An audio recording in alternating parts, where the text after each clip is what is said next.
Hi, my name is Mike Foote. I'm a chemist here at BISSELL, and today we're going to provide some tips and tricks to take care of your dog pee stains in your home. This is going to simulate urine. Potassium permanganate is being used because it reacts instantly.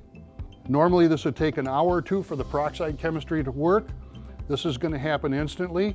If you'll notice that we have a small stain on top, which you're going to see on the carpet, there's a larger stain underneath, and it's going to keep growing as that soaks into the carpet backing. That's why it's important to go ahead and clean outside the stain, which is what we're going to do. You'll see that the stain on top is instantly disappearing, and the stain beneath is going to follow very closely. And the important thing to remember about this stain going away is the color bodies that are present in the potassium permanganate are going to react with the peroxide chemistry, and they're going to change and go colorless. That's a permanent stain remover. It will never come back. Thank you for watching. Did we answer your questions for removing dog pee stains? If so, give us a thumbs up. If you have comments, please post those below.